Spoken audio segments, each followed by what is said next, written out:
Bonsoir ma famille dans le Seigneur, partisans et partisanes du royaume des cieux. Que la gloire et l'honneur reviennent à notre Seigneur Jésus-Christ qui nous permet de partager encore ces moments ensemble.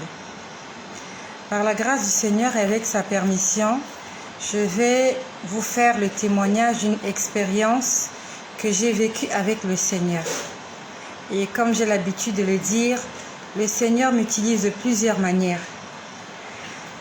Souvent, il me parle. Je peux l'entendre audiblement. Souvent, il me parle dans le cœur. Souvent, il me montre des images comme sur un écran. C'est ce qu'on appelle la vision. Et souvent, il m'utilise en esprit. Donc, mon esprit, c'est comme si mon esprit quittait mon corps et je me retrouve dans certains endroits et je suis témoin de certaines choses. Et aussi par les songes. Dieu parle de toutes les manières, comme il est écrit dans Job 33, tantôt d'une manière, tantôt d'une autre. Et comme je vous ai dit au départ, lorsque le Seigneur est venu me convertir en décembre 2017, je voyais tellement de choses. Au départ, j'écrivais, mais après, j'avais commencé à imprimer des images. Et je vais vous montrer une image, celle-ci, si vous la voyez bien. En fait, ce sont des diamants. Je vais vous parler de cette image. Pourquoi est-ce que je l'ai imprimée? Parce qu'en fait, lorsque je la vois, je me rappelle de beaucoup de choses que le Seigneur m'a montrées. Lorsque je vois ces diamants, premièrement, ces diamants représentent souvent l'aspect de la salle de culte. En fait, c'est pour vous dire qu'il y a des choses extraordinaires et des choses surnaturelles qui se passent à l'église. Souvent dans l'église, tout change. Et je vous parle des choses spirituelles. Spirituellement à l'église, les choses ne sont pas comme vous les voyez. Et quand je parle d'église, je parle de l'église corps du Christ. Je parle de l'église, l'épouse du Seigneur. Là où Jésus-Christ est reconnu comme Seigneur et Sauveur et là où il est adoré comme seul maître. Là où on ne mélange pas Jésus avec autre chose. Je vous parle de l'église de Jésus-Christ, corps du Christ. C'est comme ça que ça se passe. Souvent, le sol change d'aspect. Le sol devient comme du diamant. Ça devient comme une vitre. Vraiment, souvent j'ai l'impression qu'on est entouré, on est dans une salle diamantée. Et aussi quand je vois ce diamant, je me rappelle de quelque chose. Une fois le Seigneur est venu me prendre en esprit. Quand je dis me prendre en esprit, je me suis retrouvée dans un endroit, mais ce n'était pas sur la terre. Et dans cet endroit, j'ai vu comme une rivière. Il y avait une rivière. Cette rivière-là, je ne sais pas si elle coulait, parce qu'en fait, je ne la voyais pas couler. Elle était juste là, je voyais la rivière et j'avais l'impression que la rivière était en diamant parce que l'eau était tellement claire et limpide. J'ai jamais vu de l'eau aussi limpide que cette eau-là, si ce n'est que dans les dessins animés. Vous voyez, dans les dessins animés, les images sont souvent tellement parfaites que vous avez l'impression que c'est le paradis. Et cette rivière-là, je sais que c'était une rivière, elle était diamantée. Elle était juste diamantée. Quand je dis diamantée, en fait, elle avait la couleur du diamant. L'intérieur c'était d'un bleu parfait. Quand je dis bleu, c'est pas le bleu comme ça. C'est un bleu, je sais pas comment je peux dire. C'est un bleu, on va dire c'est un bleu ciel. Mais c'est un bleu ciel parfait. C'est un bleu ciel vraiment parfait. Vous avez l'impression que c'est du diamant. Et puis après, j'ai vu aussi en diamant, il y a, je sais pas comment je peux dire ça, mais j'ai vu de loin j'ai vu de loin, on va dire une forme. Il y avait une forme. Il y avait une forme humaine. Mais cette forme-là, je l'avais vue vraiment de loin. Le jour où j'ai vu cette forme, j'était vraiment très éloignée de cet endroit. Mais je sais que la personne, je voyais une personne de loin. Et quand je dis une personne, je vais essayer de vous montrer une image. Ce sont des images que j'ai imprimées. Comme vous remarquez, c'est même perforé. Ça fait, je les ai imprimées depuis 2017, voire 2018. Donc, on va dire, ça va faire 3 ans que j'ai ces images-là. J'ai un classeur où j'ai plein des images, des choses que le Seigneur me montrait. Et j'allais sur Internet, je cherchais des images correspondant à ce que j'ai vu pour que ça reste gravé. Parce que le Seigneur m'avait dit écrit. Parce que le Seigneur savait qu'un jour, il allait me demander de partager ça avec ses enfants. Et moi, je ne le savais pas. Il m'avait dit écrit, écrit. Et à ce moment-là, j'écrivais tellement, je ne pouvais plus écrire parce que ça me prenait toute la journée et je commençais à imprimer. Alors, j'avais vu une forme de loin. Cette personne-là était très loin de moi, mais je sais que cette personne était énorme. Parce que malgré la distance qui nous séparait, la personne était gigantesque. La personne était gigantesque. C'est comme si la personne est comme la tour Eiffel, même plus que la tour Eiffel. J'ai vu une personne, c'était la forme d'une personne. La personne était assise. Elle était assise sur un trône. Quand je parle d'un trône, je sais exactement de quoi je parle. Ce n'était pas un fauteuil. Parce que les fauteuils ont une physionomie. Ce n'était pas une chaise. C'était un trône. La personne était assise sur un trône. Je n'ai pas vu le visage de la personne, mais j'ai vu la forme de la personne. Une forme humaine, assise sur un trône. Et ce trône, je ne sais pas de quelle matière était ce trône. C'était pas, en fait, je ne sais pas comment vous expliquer. Vous avez juste l'impression que, et le trône, et la personne qui sont assises sur le trône, c'est comme si c'est une pierre précieuse. Quand je dis une pierre précieuse, c'est comme si c'est un grand diamant. Donc c'est comme si on a créé un grand trône en diamant, en pierre précieuse. Et sur ce trône, c'est assis quelqu'un aussi qui a l'aspect du diamant. Vraiment, quand je dis diamant, il y a beaucoup de pierres précieuses, mais généralement, on connaît le diamant parce que le diamant est vulgaire. Vous avez l'impression que c'est un gros diamant, mais sous une forme humaine, parce que je voyais la tête, je voyais les épaules, je pouvais voir les mains posées comme ça, et il y avait la forme des pieds. Cette personne n'avait pas de vêtements. Cette personne n'avait pas de cheveux. Cette personne, je n'ai pas vu ses yeux, je n'ai pas vu son nez, je n'ai pas vu ses traits. Mais cette personne était une grosse pierre de diamant.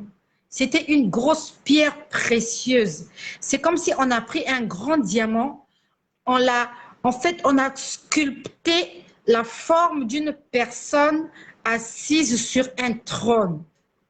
Et ce diamant changeait de couleur. C'était un mélange de... C'est comme si toutes les couleurs du monde étaient dans cette personne-là. Il y avait du... Je ne sais pas comment je peux expliquer ça. Mais quand vous voyez là, en fait, quand je voyais de loin, j'ai vraiment vu ça de loin. La personne était une grosse pierre précieuse de toutes les couleurs qui puissent exister sur la terre. Il y avait du blanc. C'était un mélange de toutes les couleurs. Ça changeait de couleur. Ça changeait de couleur. En fait, les mots me manquent pour vous expliquer. C'était du blanc, du rouge, du bleu, du violet, de l'orange. C'était toutes les couleurs du monde réunies dans cette grosse pierre. Mais cette pierre avait l'air tellement vivante. C'était pas comme les statuettes qu'on vend là dehors, non. Quand vous voyez la personne, quand j'ai vu cette image, j'ai vu la personne de loin. Je pouvais sentir la richesse et la gloire dans la personne. Je pouvais sentir la grandeur de la personne. Je me suis dit, en fait, je vais vous dire ce que j'ai pensé sur le moment quand j'ai vu cette personne. Quand j'ai vu cette personne, je me suis dit, si je coupe juste un bout de la personne, je serai riche. Parce que je me suis dit, j'ai jamais vu un gros diamant comme ça. Et il changeait de couleur. Il changeait de couleur. À l'intérieur de lui, il y avait un mélange de toutes les couleurs. Vous avez l'impression qu'il y a l'arc-en-ciel dans lui. Il y a le bleu, il y a le rouge, il y a le violet, il y a le rose. Il y a toutes les couleurs du monde. Et il était juste là assis. On ne pouvait pas voir ses traits. Je ne voyais pas ses yeux. Je ne voyais pas son nez. Je ne voyais pas sa bouche. Même son vêtement était cette pierre précieuse. Il était fait de pierres précieuses. Notre Dieu est un Dieu, comment je peux dire ça, illimité. Il prend l'aspect qu'il veut. C'est pour ça qu'il nous empêche, qu'il nous défend de nous faire une image de sa personne. Dieu n'est pas cette photo qu'on nous présente à l'église. Dieu n'est pas ces statuettes qu'on nous vend. Dieu n'est pas ce bébé qu'on nous présente dans la crèche. Dieu est Dieu. Il prend la forme qu'il veut. Souvent, il m'apparaît comme un homme. Souvent, il m'apparaît comme un aigle, je vous l'ai déjà dit. Souvent, il m'apparaît comme un lion. Souvent, je vous ai dit la dernière fois, je l'ai vu sous forme d'un mouton. Le jour où je vous ai expliqué ce que j'ai vécu dans la nuit du 15 au 16 août 2018, lorsqu'il m'a dit « je suis l'agneau immolé », j'ai vu un petit mouton. Plusieurs fois, je l'ai vu sous la forme de l'aigle. Plusieurs fois, je l'ai vu sous la forme de lion. Et ce jour-là, il était une grosse pierre précieuse. Immense pierre précieuse. C'est incroyable. Ne nous faisons pas une image de Dieu. Dieu prend toutes les formes qu'il veut. Il peut te parler sous n'importe quelle forme. Ne limite pas Dieu à ce Jésus qu'on nous dessine sur les photos. C'est de l'idolâtrie. Dieu est Dieu. Et quand je vois ce diamant, ça me fait penser à l'aspect de ce que j'ai vu. C'était un trône. Il était lumineux. C'était pas comme le trône que j'ai vu dans la nuit du 15 au 16 août. Ce jour-là, j'ai vu un trône blanc. Dans la nuit du 15 au 16 août, j'avais vu un trône blanc. Mais cet autre jour où le Seigneur est venu me prendre en esprit, où j'ai vu la rivière de diamants, au ciel, il y a une rivière. Au ciel, il y a une rivière. Je ne sais pas s'il y en a plusieurs, mais moi, j'ai vu une rivière. Et cette rivière, elle brille comme du diamant. C'est parfait. Ça scintille. C'est beau. Vous avez l'impression qu'il y a les étoiles à l'intérieur. C'est comme dans les dessins animés. Et j'entendais le bruit d'un cours d'eau. J'ai vu une rivière, mais j'entendais le bruit d'un cours d'eau. Je ne sais pas comment vous imitez le bruit d'un cours d'eau, mais c'est l'eau qui coule. S'il y a l'eau qui coulait, je ne sais pas là où l'eau coulait, mais j'entendais l'eau couler comme un ruisseau. Et je voyais cette belle rivière. J'avais envie de plonger à l'intérieur. La rivière est tellement limpide que s'il y a des poissons dans la rivière, vous allez voir les poissons. En fait, vous voyez le fond de la rivière, c'est tellement clair. C'est tellement beau. C'est parfait. Notre Dieu est un Dieu illimité. Ne donnons pas des limites à Dieu. Ne lui donnons pas cette forme de bois, cette forme de plastique, cette forme de pierre taillée que les hommes font et vendent sur le marché. Non. Dieu est immense. il est plus grand que ça. Il est incroyable. Il est plus grand que toute la terre. J'étais à des kilomètres de cette personne, mais je pouvais sentir comment la personne était énorme. La personne était insaisissable. Autour de lui, il y avait une lumière. Je ne sais pas comment vous l'expliquer. Les mots me manquent. Ça se passe juste dans ma tête. Dans ma tête, l'image est restée gravée, mais les mots me manquent pour vous expliquer comment est Dieu. Dieu est Dieu. Il mérite la révérence. Dieu mérite la louange. Dieu mérite l'adoration. Dieu mérite d'être respecté. Dieu mérite d'être craint. Il y a des gens qui craignent plus les hommes que Dieu. Je t'en prie, toi qui m'écoutes. Aucun homme ne peut avoir la stature de Dieu. S'il y a quelqu'un, s'il y a un être que nous devons craindre sur la terre, que nous devons respecter, à qui nous devons obéir, c'est Dieu. On ne blague pas avec Dieu. Toi qui m'écoutes, peut-être que tu n'as jamais vu Dieu. Beaucoup de gens vont dire, personne n'a jamais vu Dieu. Peut-être. Mais Dieu s'est révélé à moi, moi qui vous parle. Et je lève ma main droite, que ce que je dis, je vous parle sous le contrôle du Dieu Tout-Puissant, le Créateur du ciel et de la terre.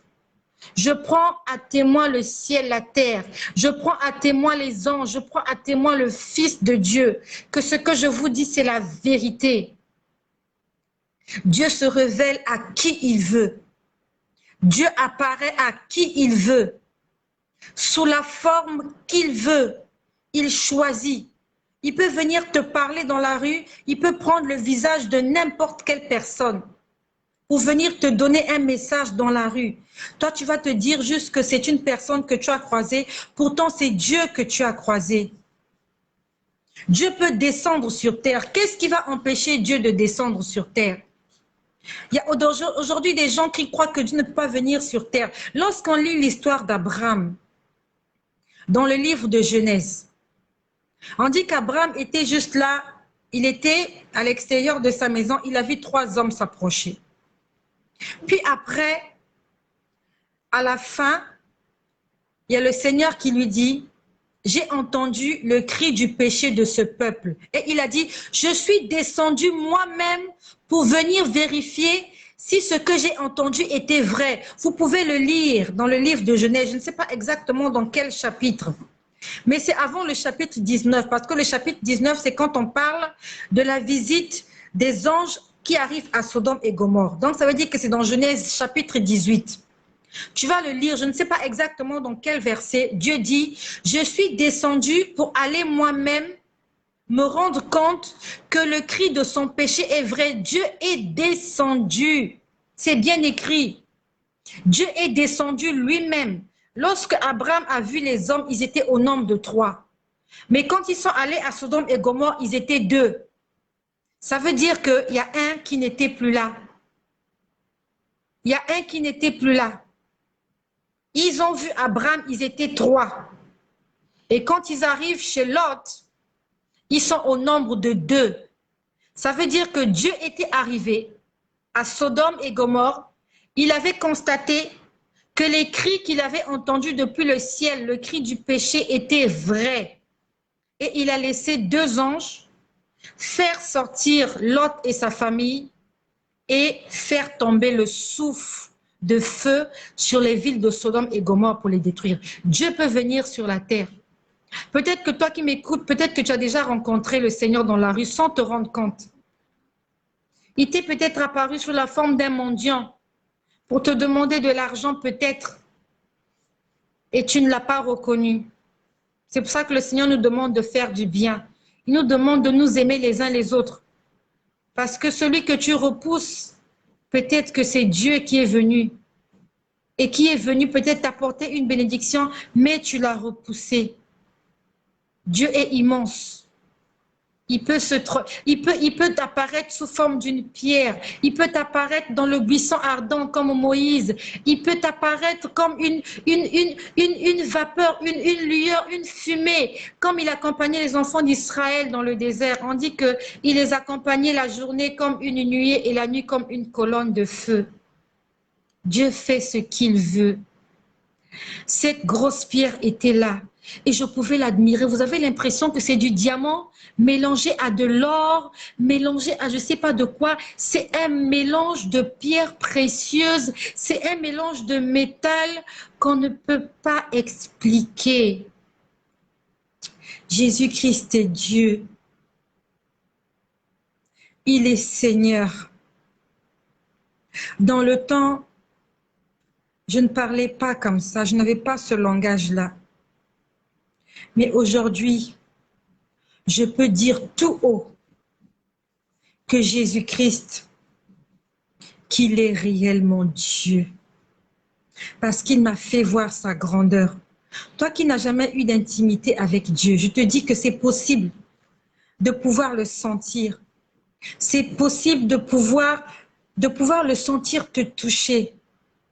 Une fois le Seigneur est venu me réveiller. Il est venu me réveiller, je ne sais pas exactement c'était quand, mais ça fait déjà quelques années. J'étais en déplacement, j'étais en voyage. Et quand il est venu me réveiller ce jour-là, il était en train, on va appeler ça une petite caresse. En fait, il était en train de me toucher au niveau du pied pour me réveiller, mais c'était avec douceur. J'ai senti une main comme ça me réveiller. C'était tard dans la nuit. Je ne l'ai pas vu, mais j'ai senti, il me réveillait avec douceur. C'était au niveau du pied. Je sentais quelqu'un me frôler comme ça. Je ne sais pas si c'était avec la main qui me faisait, mais je sentais quelqu'un me frôler comme ça au niveau de mon pied. En fait, c'était pour me dire, réveille-toi, réveille-toi. Il te réveille avec douceur. Dieu ne te réveille pas comme Satan te réveille, avec un cauchemar. La dernière fois, je vous ai dit comment ils sont venus m'attaquer. Il a essayé de venir m'enlacer comme ça et il me tirait. Dieu ne réveille pas les gens comme ça. Dieu, quand il te vient te réveiller, il ne t'effraie pas. Il fait tout pour que tu ne sois pas effrayé. C'est comme lorsqu'il est apparu à Marie. Il a dit, Marie, sois sans crainte. Parce que lorsque Marie a vu l'ange, elle avait peur.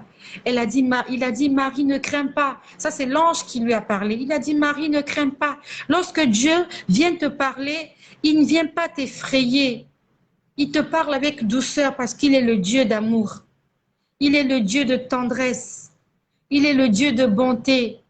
C'est pour ça qu'il nous demande d'avoir de la tempérance. C'est pour ça qu'il nous demande d'avoir la douceur. C'est pour ça qu'il nous demande d'avoir de la patience, la maîtrise de soi. Dieu est un Dieu doux. Il est gentil. Il est bon. Il est fidèle. Il est tout ce qu'il y a de parfait. Mais il est aussi un feu dévorant. Lorsqu'il se met en colère, rien ne peut lui résister. Mais lorsqu'il manifeste son amour, il le manifeste de tout son cœur. De tout son cœur. Dieu aime l'être humain. Dieu aime l'homme. Dieu t'aime. Je vois des sœurs qui se sont connectées là, qui ont fait des commentaires. Marcel, Dieu t'aime. Elena, Dieu t'aime. Je vois Sangalo Konare qui est là. Dieu t'aime. Je suppose que c'est un frère. Sangalo Konare, Dieu t'aime. Je vois Chris Koyo qui est là. Dieu t'aime, Chris Koyo. Je vois Marcel. Je vois Elena. Dieu vous aime. Il vous aime de tout son cœur. Il vous aime comme lui-même. Malgré nos erreurs, malgré nos péchés, Dieu nous aime.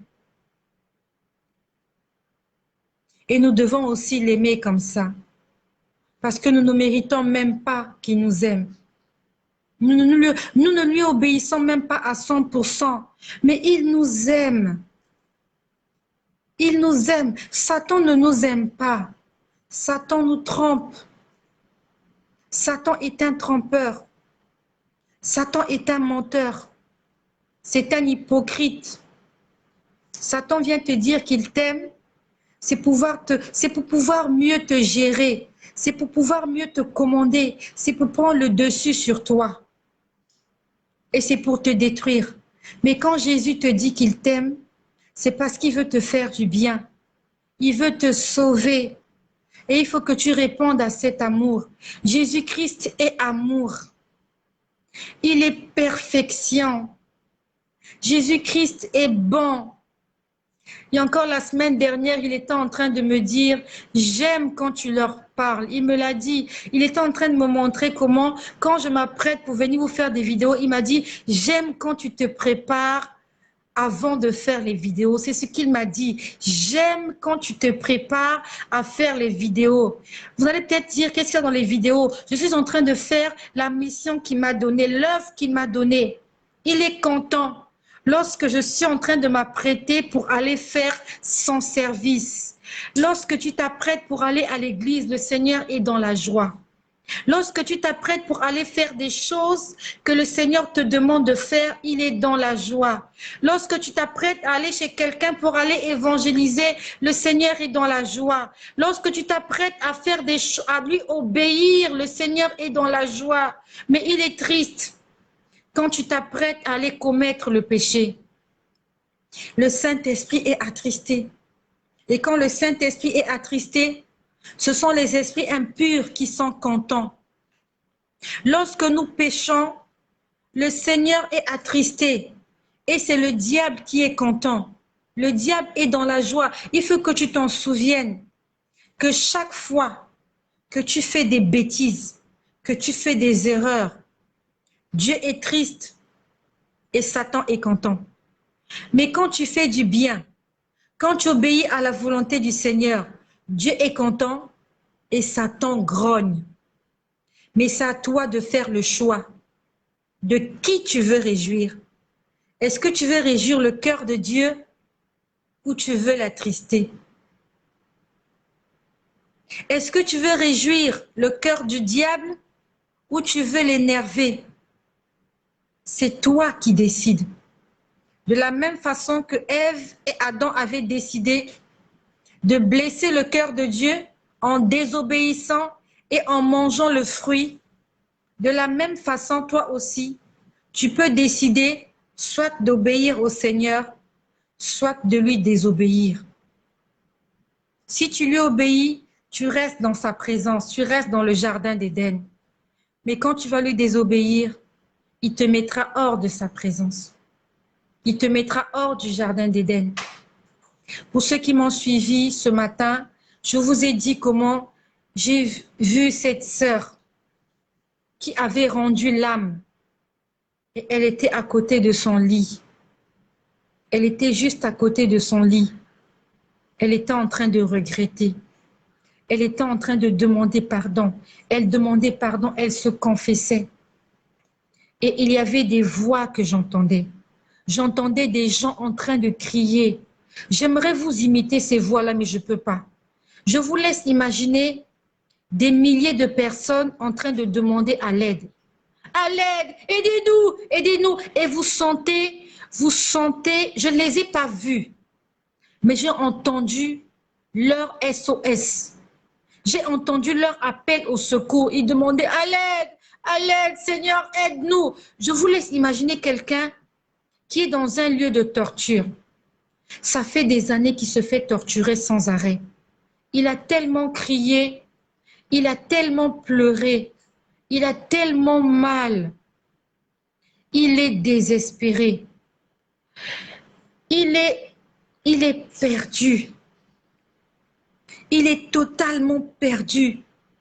Je ne sais pas, toi qui m'écoutes, si tu as déjà passé même un mois de souffrance, un mois en train de crier. Non, c'est pas possible. Mais ces gens-là criaient sans arrêt. Ils criaient à l'aide, aidez-nous, aidez-nous, on n'en peut plus, aidez-nous, aidez-nous, au secours, à l'aide Seigneur, à l'aide Seigneur, à l'aide. Ils criaient Seigneur, aide-nous, sors-nous de cet endroit, on est fatigué Seigneur, je n'arrive plus, Seigneur, je n'arrive plus, j'ai trop souffert. Tu dois pleurer comme ça au Seigneur pendant que tu es vivant. Si tu meurs, si tu quittes la terre, le Seigneur ne peut plus venir à ton secours. Il ne pourra plus venir à ton secours. La religion nous a trompés.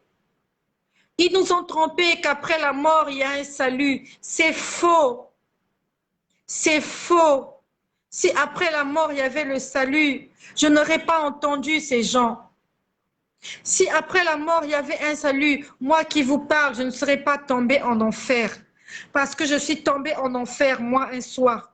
Et c'est là qu'a commencé ma nouvelle vie avec Jésus. Parce que je tombais en enfer. Il a stoppé ma chute. C'est pour ça que je sers le Seigneur Jésus-Christ aujourd'hui. Parce que n'eût été lui aujourd'hui, je serais en enfer depuis décembre 2017. Je serais tombée en enfer. Mes amis, mes collègues, mes connaissances, mes parents allaient s'imaginer que j'étais au ciel parce que j'allais à l'église. Faux! C'est faux. Si tu vis dans la désobéissance, quel que soit tout ce que tu feras à l'église, la porte du ciel te sera fermée parce que tu es un pécheur. Tu dois marcher dans l'obéissance. Tu dois marcher dans le respect des commandements de Dieu. Tu dois marcher dans la crainte du Seigneur. Tu dois former un avec Jésus. Pour pouvoir espérer passer ton éternité avec lui, il faut que tu lui obéisses de tout ton cœur, de toute ton âme, de tout ton esprit. Si quelqu'un t'a dit que l'enfer n'existe pas, je te dis que c'est du mensonge. L'enfer existe. Je tombais en enfer. C'est un grand puits profond. C'est une fosse noire profonde. Elle est profonde, elle est trop profonde. Ça va dans les profondeurs jusqu'au fond là-bas. Et les gens tombent là sans arrêt. Les gens tombent et encore les gens tombent. Je les ai entendus tomber de mes propres oreilles. Et moi aussi, je tombais dans cet endroit. J'aimerais te dire, attention mon ami. On ne blague pas avec sa vie. La vie sur terre, elle est courte et elle passe très vite. À peine j'avais 20 ans et aujourd'hui j'en ai plus de 40. La vie passe très vite. Ne gaspillons pas le temps que Dieu nous donne. Ne gaspillons pas l'énergie. Ne gaspillons pas le souffle qu'il nous donne. Utilisons-le pour sa gloire, pour réjouir son cœur, pour lui faire plaisir. L'enfer existe. Il y a des gens qui n'aiment pas entendre ça. Les gens n'aiment pas entendre ça. Ils aiment qu'on leur parle du paradis, mais ils n'aiment pas qu'on leur parle de l'enfer. Ils aiment faire la fête toute leur vie et ils s'imaginent qu'ils vont passer l'éternité tranquillement, paisiblement à côté du Seigneur. C'est pas possible. C'est pas possible que toute ta vie que tu aies désobéi à Dieu, que toute ta vie tu n'aies même pas cherché la présence de Dieu. Tu n'as jamais dit merci au Seigneur parce que tu te réveilles le matin. Tu as eu des enfants, tu t'es marié, tu travailles. Tu ne dis pas merci au Seigneur et tu t'imagines que lorsque tu vas mourir, qu'il va t'accueillir dans son repos, alors que toute ta vie, tu ne l'as même pas cherché. Tu as été ingrat. Tu ne lui as même pas dit merci. Tu n'as jamais cherché à savoir ce qu'il pense de toi. Et tu n'as jamais cherché à savoir toi-même ce que tu es, qui est ton créateur. Tu ne l'as jamais cherché. Et tu espères passer ton éternité à côté de ton créateur. Ne te trompe pas. Que les hommes ne te trompent pas. Les hommes peuvent te tromper, mais Dieu ne trompe personne. À partir de ce soir, si tu crois que ce que je dis, ce sont des balivernes, si tu crois que ce que je dis, ce sont des âneries, si tu crois que ce que je dis, ce sont des supercheries, j'aimerais que tu pries sincèrement, que tu demandes à Dieu de se révéler à ta personne. Dis-lui, Seigneur Dieu, je sais que tu existes. Je sais qu'il y a un Dieu quelque part. Quel que soit le nom que tu as, quel que soit le nom que les hommes t'ont donné, je veux que tu puisses te révéler à ma personne. Je veux que tu viennes te révéler à moi. J'ai envie de te connaître. J'ai envie de te découvrir. J'ai envie que tu me dises des choses comme cette femme qui parle toute la journée sur les réseaux sociaux. Elle raconte ce qu'elle a vécu, elle raconte sa petite vie. Peut-être que c'est vrai, peut-être que c'est faux. Moi aussi, je veux vivre ces choses-là. Dieu Tout-Puissant. Je ne sais pas comment on t'appelle, mais je sais que tu t'appelles Dieu. Toi qui m'as créé, je veux que tu viennes te révéler à moi, afin que les hommes cessent de me tromper. Peut-être que je peux te tromper. Peut-être que je vous raconte des bêtises. Mais demandez à Dieu lui-même de se révéler à vous, de vous confirmer si ce que j'ai dit, c'est la vérité ou alors ce sont des inventions. Et Dieu te répondra. Il va te confirmer si exactement je suis une envoyée du Seigneur ou alors je suis une escroc.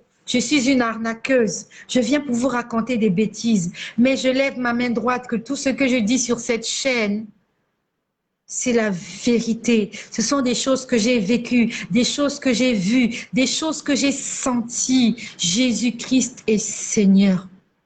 Il est le Seigneur des Seigneurs. Il est au-dessus de toute domination. Il est au-dessus de toute autorité. Il est le roi des rois. Il est le prince de paix. Il est le Dieu de justice. Il est le Père éternel. Il est le premier, le dernier. Il est le commencement et la fin. Il s'appelle Jésus-Christ. À lui soit la gloire, l'honneur, la puissance et l'excellence pour les siècles.